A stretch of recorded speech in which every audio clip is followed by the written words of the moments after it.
Hello and welcome back to Augustana Cross Country Track and Field, the Coach's Corner. This is a segment that we started last year and I want to continue with it. And so as we go into 2010-2011, I wanted to give you a perspective from the cross country season as we just started the last couple weeks. We have been practicing since the first part of September, had a team camp on the Black Hills, had a real great experience bonding as a group. Did some really neat runs out there, ran up Harney Peak, and had just an opportunity to come together as a team. Now, as we come into the week of September 25th weekend, we're racing at the Roy Griak Invitational, which is predominantly one of the larger cross-country meets in the nation. I feel strongly about our team's chances. We have a pretty balanced team in the men and the women.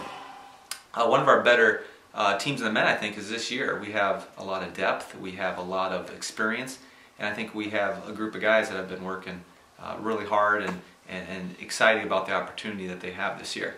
Just to kind of highlight a few guys on the team this year, we're currently ranked 10th in the nation right now in Division II. Some of our top runners so far that we've been seeing in practice and in workouts is senior Matt Braithwaite.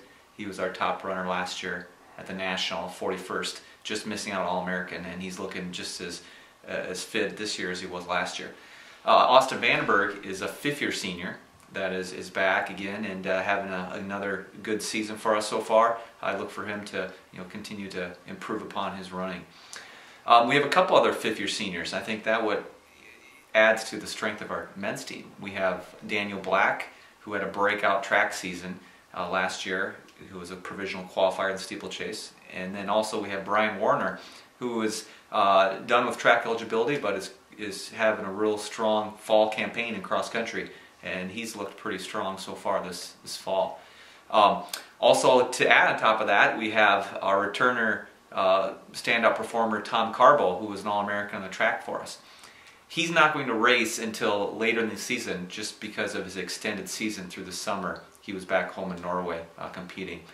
And then also we have Travis Benyak going into his junior year, who's been up with our top group. So you kind of look at that group of guys, I think we have opportunity to do some really special things. Moving on and talking about the women a little bit.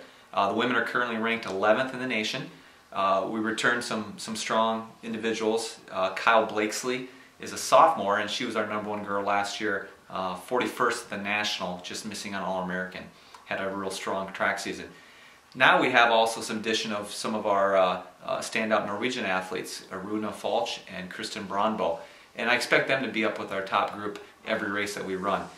Them, like Tom, they're not going to race till middle of the season here, to give them a little bit of transition. Leah Hansen is a sophomore, and Annie Fifley, another sophomore, that have been looking very strong in workouts, and I expect them to be up with our main group. Don't want to leave out a couple other girls I think are going to contribute this year. Courtney Rasmussen, she's a junior, and she was on our national team as a freshman. Laura Johnson's a senior, one of our few seniors, and Miriam Hovda, another Norwegian, is another one of our seniors that I think has the potential to be strong cross country. So just wanted to give you a little preview of our cross country team right now and going into our first competition, and I'll report back, do another Coach's Corner after the GRIAC, and let you know how it went.